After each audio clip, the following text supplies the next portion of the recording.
É provável que o leitor já tenha vivenciado situações semelhantes. Uma noite em que a expectativa por uma refeição prática como uma pizza é frustrada pela chegada de um pedido cuja temperatura mal supera a do ambiente externo.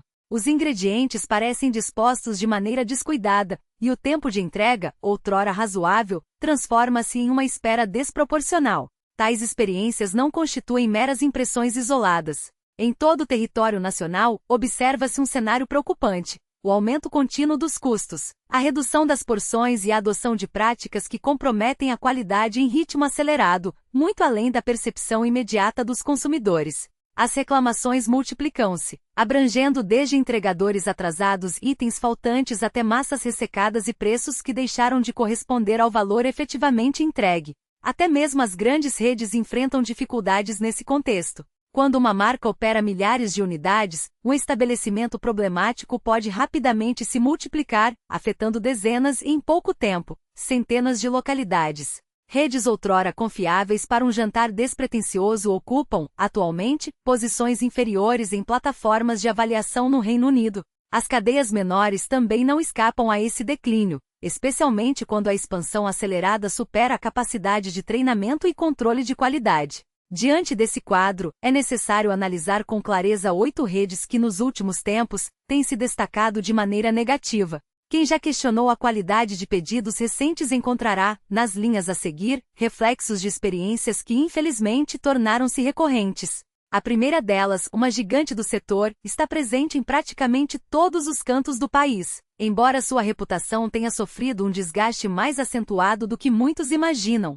Seu nome, antes sinônimo de praticidade e satisfação imediata, hoje carrega o peso de um sistema que aos poucos sucumbe às próprias limitações. O primeiro sinal de alerta manifesta-se na refeição em si. Ao abrir a embalagem, o vapor que se desprende é tênue, quase imperceptível, carregando um aroma adocicado que já não remete à riqueza de sabores de outrora. O queijo distribui-se de forma desigual, concentrando-se em um único lado, como se o trajeto até o destino tivesse sido mais turbulento do que o previsto. A massa em poucos minutos endurece, perdendo a maciez inicial e assumindo uma textura que se aproxima mais de um papelão do que de um alimento apetitoso. As bordas apresentam manchas escuras, enquanto os ingredientes parecem dispostos de maneira hesitante, como se aplicados sem convicção ou tempo hábil. Os problemas não se restringem à cozinha. O serviço de entrega reflete as mesmas deficiências. Os motoristas chegam com considerável atraso, oferecendo desculpas que, embora sinceras, soam rotineiras. As sacolas entregues já não transmitem calor e os sistemas de rastreamento oscilam entre quase lá e ainda em preparo, deixando os clientes reféns de uma espera cada vez mais irritante. As linhas telefônicas permanecem ocupadas por longos períodos, e as respostas às reclamações demoram dias. Cada interação reforça a impressão de que a engrenagem por trás da marca perdeu o sincronismo com as demandas contemporâneas do mercado gastronômico. Nas plataformas de avaliação britânicas, a insatisfação acumula-se mês após mês. Centenas de relatos recentes descrevem pedidos incompletos, pratos frios e cupons que não são aceitos no momento do pagamento. Muitos consumidores mencionam atrasos superiores a 1 hora, mesmo em noites sem eventos esportivos ou condições climáticas adversas. Há quem relate pizzas com quantidades ínfimas de ingredientes ou embalagens que chegam danificadas, como se tivessem sido manuseadas com pressa excessiva. Outros afirmam ter sido cobrados por itens que jamais foram enviados. As queixas repetem-se de Londres a Manchester, de cidades litorâneas a bairros periféricos, configurando um padrão que a empresa não pode mais ignorar. As críticas não se limitam ao presente. Nos últimos anos, circularam relatos sobre franquias que pressionam funcionários a acelerar a produção, mesmo em detrimento da qualidade. Alguns colaboradores descrevem a intensidade do ritmo de trabalho em horários de pico, a escassez de treinamento adequado e fornos operando muito além de sua capacidade ideal. Há ainda registros de conflitos entre franqueados e a matriz, envolvendo disputas por recursos, metas de desempenho e divisão de investimentos em publicidade. Cada narrativa contribui para a construção de um retrato empresarial marcado por tensões internas e desafios estruturais. Para muitos clientes de longa data, o aspecto mais doloroso reside na comparação com o passado. A marca em questão consolidou sua reputação no Reino Unido com base em 3 pilares: agilidade, consistência e um prazer quase indulgente que transformava cada pedido em um momento especial, e não em uma aposta incerta. Estudantes contavam com ela para sustentar noites de estudo, famílias a escolhiam para sextas-feiras em que ninguém tinha disposição para cozinhar, e profissionais recorriam a ela após jornadas exaustivas, quando cada minuto era precioso. O logotipo vermelho e azul representava a garantia de uma refeição quente, generosa e satisfatória. Hoje essa memória parece distante da realidade. Ex-clientes fiéis percorrem fóruns e reconhecem, em cada depoimento, suas próprias decepções. Eles lamentam a perda da simples alegria proporcionada por uma refeição bem preparada e entregue no tempo certo. Referem-se a uma rede que outrora confiável deixou de sê-lo. Não se trata de revolta explícita, mas de uma resignação silenciosa, como se assistissem ao distanciamento gradual de um antigo referencial, corroído por sucessivos equívocos. Enquanto isso, o cenário internacional espelha o britânico. Em diversos países da Europa e da Ásia, registram-se quedas no movimento, aumento de custos e margens de lucro cada vez mais estreitas. A concorrência acirrada de estabelecimentos menores, focados em pizzas artesanais, com molhos mais encorpados, massas frescas e controle rigoroso de temperatura, amplia a distância entre o que é oferecido e o que os consumidores esperam. Os principais concorrentes investem maciçamente em tecnologia, programas de fidelidade e reformulações de cozinha, aprofundando ainda mais a disparidade. Sem uma reestruturação profunda, a marca arrisca-se não apenas a uma queda nas avaliações, mas a um futuro em que sua sobrevivência dependerá de uma posição cada vez mais periférica, superada por novos empreendimentos ágeis e por iniciativas regionais independentes. Embora não esteja à beira do desaparecimento, a ausência de mudanças significativas fará com que o mercado moderno continue a pressioná-la fragmento por fragmento, até que seu nome conserve apenas o peso de uma tradição esvaziada de significado. A segunda rede em análise apresenta um declínio de natureza distinta, porém igualmente preocupante. Enquanto a primeira decepciona pela inconsistência, esta enfrenta um processo de deterioração mais lento e profundo, que se instala ao longo dos anos até que os consumidores mal reconheçam o que antes consideravam confiável. No Reino Unido, os sinais de alerta em relação à marca tornaram-se evidentes antes mesmo de 2025. Intervenções administrativas foram necessárias diante do fechamento de diversas unidades, deixando mais de 1.000 funcionários em situação de incerteza profissional. As reclamações registradas entre 2024 e 2025 apontavam para problemas recorrentes, pedidos incompletos, entregas que ultrapassavam em muito o prazo estipulado e reembolsos que demoravam dias para serem processados. Alguns clientes descreveram refeições que chegavam quase frias, como se o trajeto tivesse dissipado qualquer vestígio de calor que a cozinha ainda conseguisse preservar. Esses padrões não se manifestaram de forma esporádica, mas sim como uma tendência constante e inegável. As causas vão além de motoristas atrasados ou fornos instáveis. A escassez de mão de obra em períodos críticos e a descontinuidade no treinamento, agravada por uma rotatividade superior à capacidade de gestão, comprometem a operação. Os colaboradores enfrentam a pressão dos horários de pico com apoio insuficiente, enquanto os proprietários buscam margens mais estreitas para manter a viabilidade financeira após anos de dificuldades, cortando custos onde o cliente mais percebe. Cada decisão, embora justificável do ponto de vista contábil, aprofunda as fissuras na experiência do consumidor. Essa realidade torna-se evidente no momento em que a refeição é servida. Ao levantar a tampa da embalagem, o ar que escapa mal transmite calor. O queijo, antes derretido de maneira uniforme, agora se contrai, como se o calor tivesse se dissipado prematuramente. O molho de tomate resseca nas bordas, deixando um sabor residual em vez do perfil equilibrado que a marca um dia prometeu. As extremidades da massa endurecem, formando uma crosta quebradiça, enquanto o centro perde a resistência, permitindo que os ingredientes deslizem em uma disposição desordenada. Ao dar a primeira mordida, percebe-se uma combinação confusa de sensações, um toque sutil de ervas que se perde em meio ao excesso de doçura, uma textura que, embora tenha começado firme no forno, rendeu-se ao cansaço durante o transporte.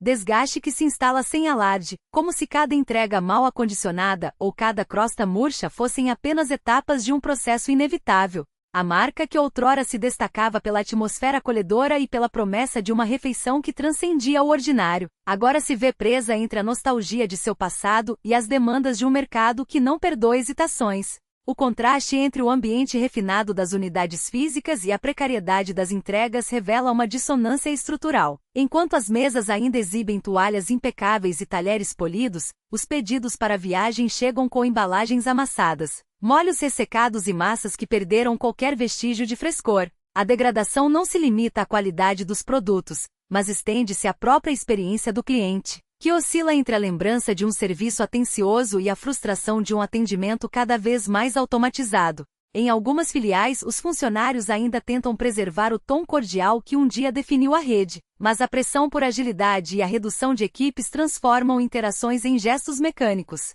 O resultado é uma sensação de descompasso, como se a marca tivesse se dividido em duas versões de si mesma, uma que resiste em manter as aparências e outra que sucumbe às exigências de um modelo de negócios cada vez mais impessoal.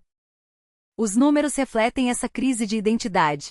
Relatórios recentes indicam uma queda acentuada na fidelização de clientes, com índices de satisfação que mal ultrapassam a média do setor. Em fóruns online, consumidores descrevem pedidos que chegam com atrasos inexplicáveis, ingredientes omitidos sem aviso e pizzas que, ao serem desembaladas, revelam uma textura pastosa, como se o calor tivesse sido dissipado antes mesmo de deixar a cozinha. Não há indignação explícita nessas críticas, apenas um cansaço resignado. A constatação de que o padrão que um dia foi sinônimo de consistência agora se resume a um jogo de probabilidades. A tentativa de reverter esse quadro tem se mostrado tímida. Algumas unidades adotaram embalagens térmicas mais eficientes e revisaram protocolos de preparo, mas as mudanças parecem insuficientes diante da escala do problema. A própria natureza do serviço de entrega, com suas variáveis imprevisíveis trânsito, distância, condições climáticas, expõe as limitações de um sistema que não foi projetado para sustentar a qualidade em movimento.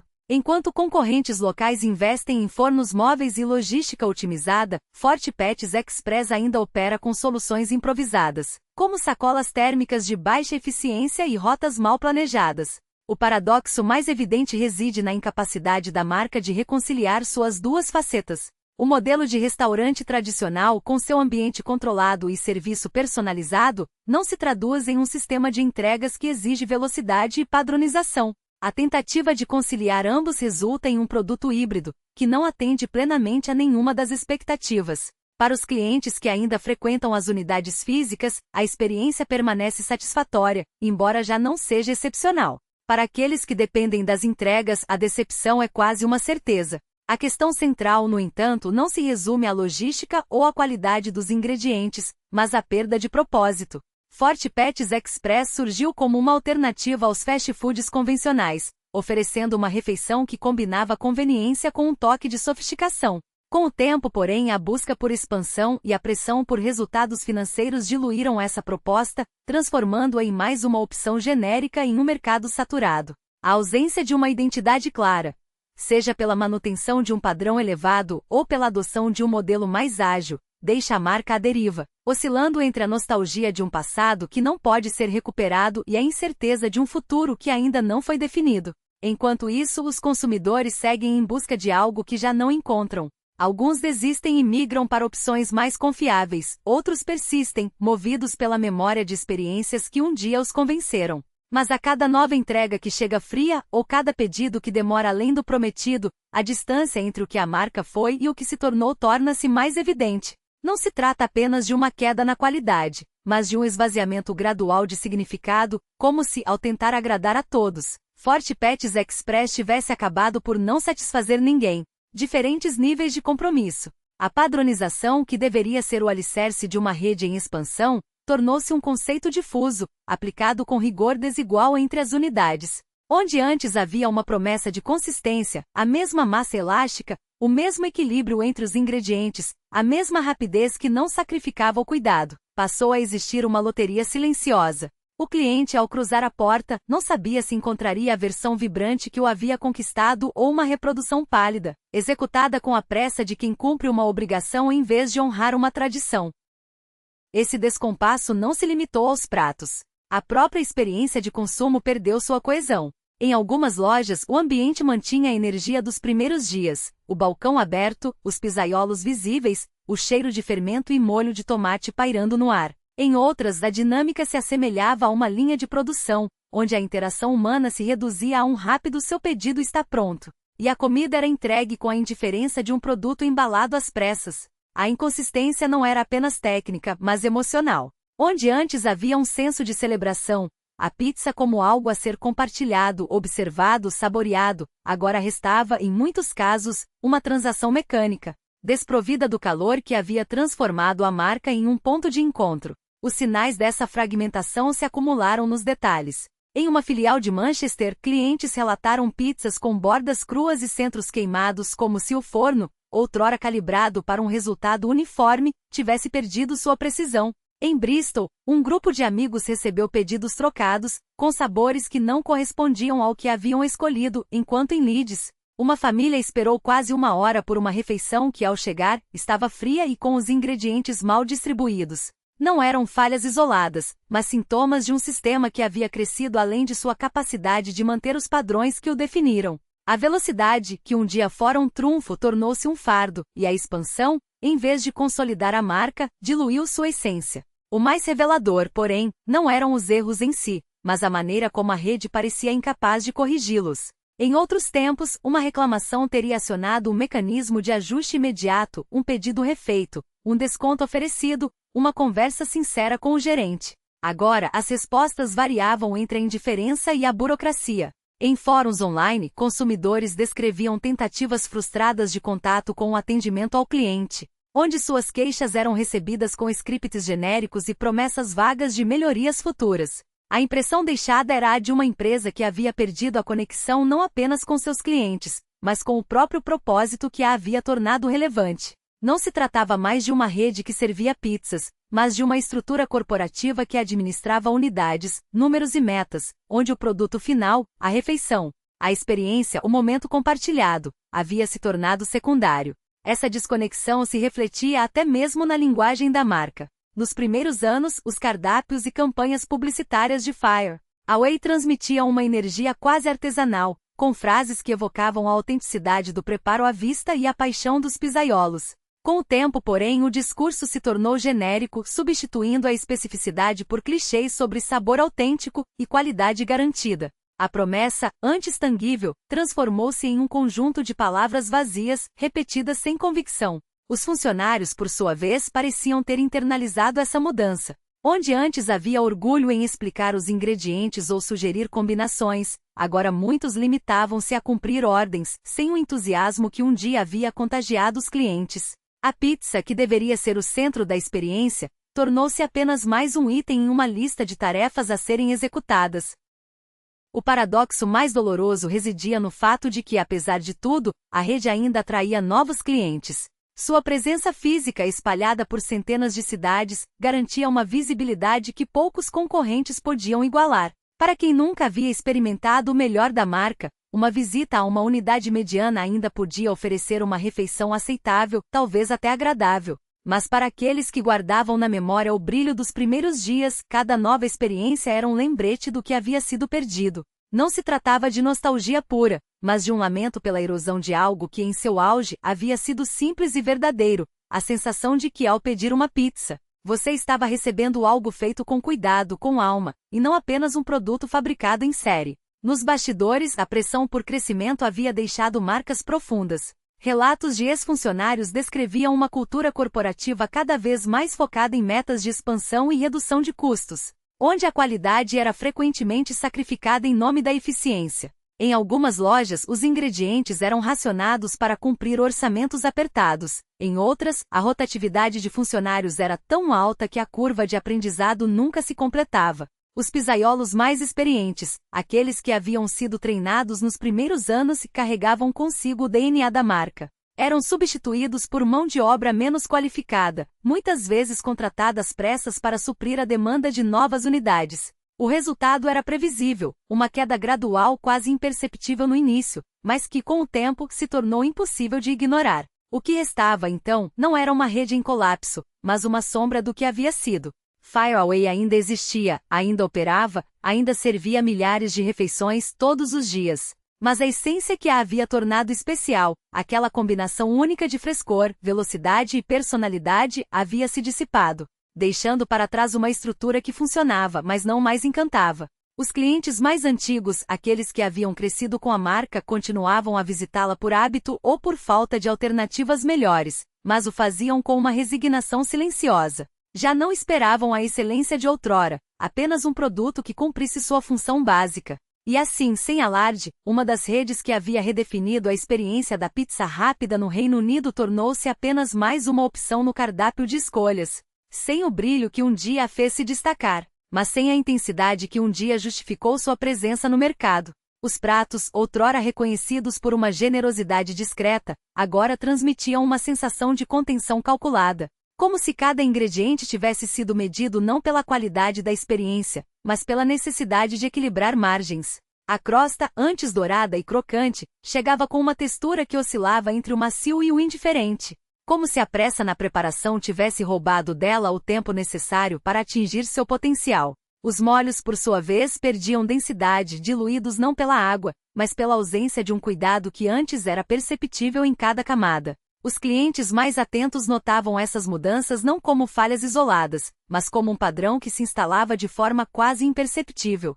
Não havia um momento único de decepção, mas uma sucessão de pequenos descompassos que, somados, minavam a confiança na marca. Em noites de movimento moderado, quando a equipe conseguia dedicar mais atenção aos pedidos, os pratos ainda conseguiam evocar algo próximo ao que a rede prometia. Contudo, nos horários de pico, a pressão sobre a cozinha se tornava visível. Pizzas que chegavam com coberturas irregulares, massas que pareciam ter sido esticadas com menos esmero, e um calor que se dissipava antes mesmo de o prato ser servido. Não eram erros gritantes, mas detalhes que juntos compunham uma narrativa de desgaste. O que mais chamava a atenção, no entanto, não era a inconsistência em si, mas a maneira como ela era recebida. Os frequentadores mais antigos, aqueles que haviam acompanhado a trajetória da rede desde seus primeiros anos, não reagiam com indignação. Em vez disso, manifestavam uma espécie de resignação afetuosa, como se reconhecessem que o declínio fazia parte de um ciclo maior, inevitável. Alguns ainda defendiam a marca, argumentando que em determinadas filiais ou sob condições ideais, a experiência ainda valia a pena. Outros, porém, simplesmente deixavam de mencioná-la em suas conversas, como se a lembrança do que fora um dia já não merecesse ser evocada. A questão não se resumia à qualidade técnica dos pratos, mas à perda de uma identidade que, em seu auge, havia sido construída sobre a ideia de uma refeição descomplicada, porém cuidadosa. Esque Italian não havia se tornado ruim, havia se tornado previsível de uma forma que beirava o genérico. Os sabores, antes equilibrados e reconfortantes, agora pareciam seguir uma fórmula padronizada, como se a rede tivesse optado por uma abordagem de segurança em vez de ousadia.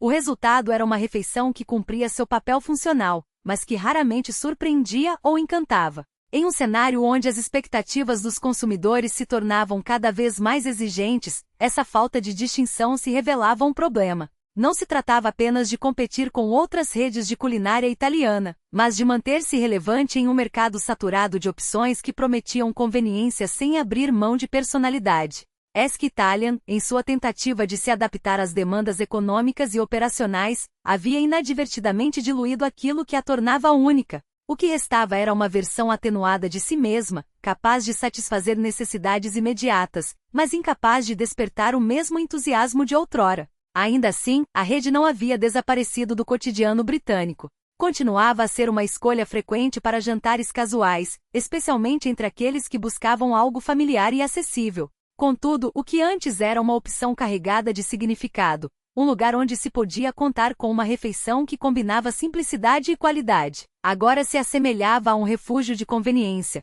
onde a memória do que havia sido se sobrepunha à realidade do presente. E nesse intervalo entre o que era e o que se tornará, residia a verdade mais incômoda. A marca não havia fracassado de forma espetacular, mas se deixará consumir por uma lenta erosão, até que o que restou fosse apenas um eco do que um dia representou. Suficientemente temperado, suficientemente coberto, mas raramente algo além disso.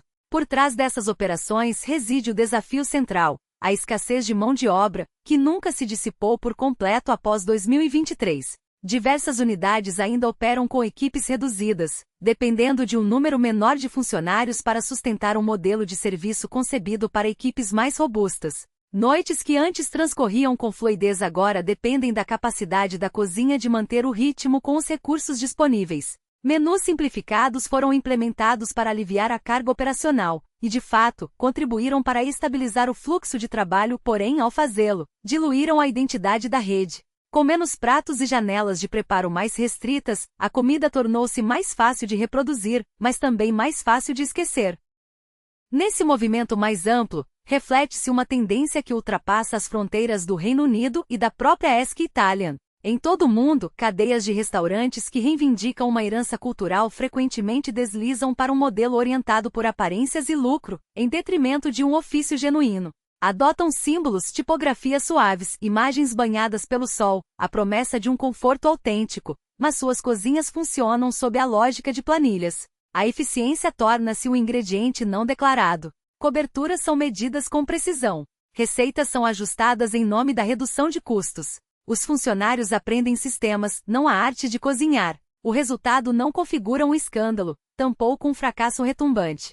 Trata-se antes de uma diluição gradual, que transforma pratos outrora familiares em versões polidas e aproximadas do original. No caso da Esque Italian, essa tendência assume uma forma específica. A pizza que chega à mesa apresenta-se organizada, visualmente equilibrada.